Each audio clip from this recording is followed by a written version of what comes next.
মাননীয় আমাদের স্বর্গীয় প্রতিষ্ঠাতা ডক্টর শ্যামাপ্রসাদ মুখার্জি, এই যে এখানে যারা বসে আছে ওপার বাংলা থেকে আসা 90% মানুষ, তাদেরকে এই দেশেতে এই বাংলায় মাথা উঁচু করে বাঁচার প্রতিশ্রুতি দিয়েছিলেন।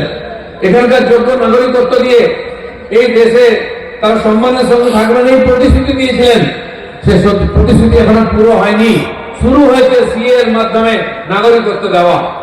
এখানে যতক্ষণ না ডবল ইঞ্জিন সরকার হচ্ছে, মোদীজির হাতের আশীর্বাদ যতক্ষণ না এখানে পৌঁছচ্ছে, ভোটের রেজাল্টে তৃণমূলের পক্ষে যাবে তারাই বুথ দখল করে দেয়, তারাই বহুদল থেকে নামতে দেয় না, মমবাস করে, আর এইভাবে তারা জিতে যায়। রিক্সাওয়ালা, ঠেলাওয়ালা, তারা ট্যাক্স দিয়ে মরছে, তোলাবাজিতে মরছে, তারা ভোট দেয়, তারা বলে আমরা বিজেপিকে ভোট দেই, কি করে এরা জিতে যায়। এইভাবে তারা জিতছে কারচুপি করে। আর যারা সেই 26% মানুষের অসুবিধা হলে মানুষ তাদেরটা বুঝে নেবে। নির্বাচন কমিশন নির্বাচনের এই প্রক্রিয়া পরিচালনা করছেন, একটি সাংবিধানিক সংস্থা। যদি কোনো জায়গায় কোনো বিচ্যুতি থাকে তার ব্যবস্থা নির্বাচন কমিশন করবে।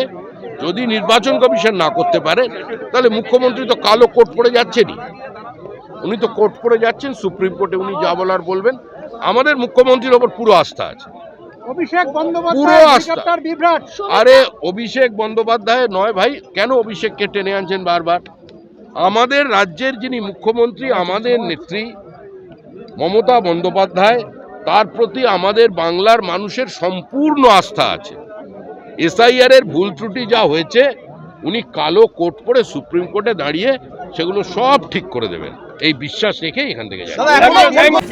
নির্বাচন কমিশনের আধিকারিকরা আক্রান্ত হচ্ছে, পুলিশ প্রতিদিন তৃণমূলের দ্বারা প্ররীত হচ্ছে, তৃণমূল কংগ্রেসকে খুন করছে। আজকেও তৃণমূলের এক ব্যবসায়ীকে তৃণমূলের আরেক নেতা গুলি চালিয়ে দিয়েছে। গত 3 বছরে রাজ্যে যত খুন হয়েছে তার 95% তৃণমূল কংগ্রেসের মন্ত্রী আর তার তৃণমূল কংগ্রেসের কর্মী, এবং তার মধ্যেও আবার 99% সংখ্যালঘু। আর প্রত্যেক পরিবারের দাবি হচ্ছে সিবিআই তদন্ত।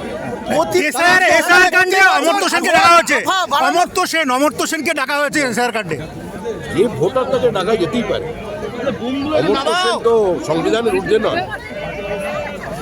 আজকে অভিষেক বন্দ্যোপাধ্যায় দাদা প্রতি বছর বাড়ানো কথা বলা হয়। আর কোন শিল্প কিন্তু আসেনি সিঙ্গুরে।